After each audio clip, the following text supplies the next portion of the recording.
promesse du numérique, c'est d'abord une projection, une ouverture, ensuite une ambition que nous avons pour le Sénégal et l'Afrique. Comme vous le savez tous, le numérique change le monde.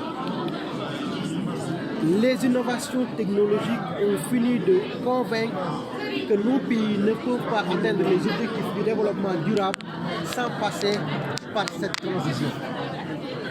Il est donc fondamental, à mon avis, que le Sénégal, que l'Afrique épouse les réalités du moment. Et ces réalités ne sont rien d'autre que le fait de s'arrimer solidement à cette fusée du numérique. C'est pourquoi je parle de promesses dans ce livre-là pour montrer tout l'espoir que nous avons, toute l'ambition que nous avons, que le Sénégal également a à travers la vision du président de la République.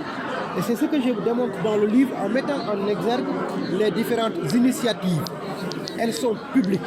Ces initiatives également, elles sont d'ordre privé. Le secteur privé, l'écosystème numérique dans sa globalité, joue un rôle fondamental par rapport à ces questions-là. Et à mon avis, il est important que l'on comprenne que les multinationales les plus puissantes du monde sont aujourd'hui dans ce secteur-là.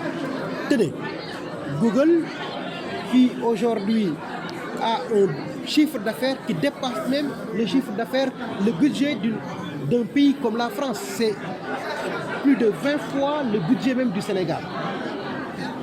Rien que ces GAFAM-là, Google, Apple, Facebook, Amazon et Microsoft, deviennent la première puissance mondiale en termes de chiffre d'affaires.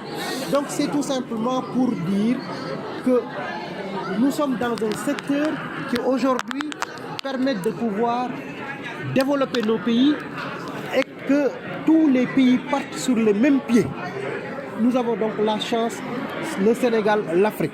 Surtout l'Afrique parce que l'Afrique a une relative jeunesse. L'Afrique a une population qui d'ici 2040 va se doubler. De 1 milliard, on aura presque 1 milliard 200, on aura 2 milliards 400 millions. Et ces 2 milliards 400 millions seront une population très connectée. Ils seront ces Africains-là la visée. Ils seront également un terreau fertile pour le développement de l'industrie numérique. La croissance, le commerce, tout se passe maintenant avec le numérique. Il porte la croissance mondiale à presque plus de 25%. Le PIB mondial également suit cette dynamique-là. C'est pourquoi, à notre avis, le Sénégal, l'Afrique doivent pouvoir suivre cette trajectoire et nous avons espoir que cela arrivera. Le Sénégal a déjà adopté ce qu'on appelle la stratégie SN 2025, la stratégie numérique SN 2025.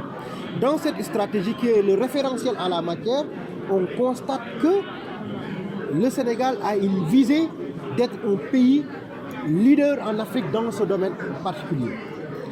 Et le Sénégal a acquis récemment, au mois de janvier, ce qu'on appelle un supercalculateur.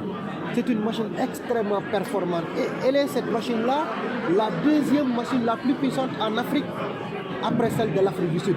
Elle a une puissance crête d'environ 375 teraflops et qui permet de pouvoir faire la recherche, la simulation, l'enseignement de l'intelligence artificielle, la robotique, le big data, toutes ces technologies émergentes qui permettent aujourd'hui au monde de pouvoir se développer. La recherche, la médecine 2.0, tout cela, le Sénégal, il travaille ardemment. Donc ce sont des secteurs importants.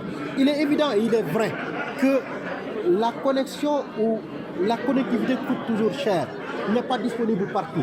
Mais il y a un dispositif à la fois institutionnel qui est mis en place, un cadre réglementaire également qui est mis en place, qui permet nos pays de pouvoir faire des pas de géant dans ce domaine-là. Je parlais tout à l'heure de FD Sud qui permet aux Sénégalais partout de pouvoir, d'ici 5-10 ans, de pouvoir atteindre cet accès universel à la connectivité. Donc je dis c'est important et nos pays font des pas de géant dans ce sens-là.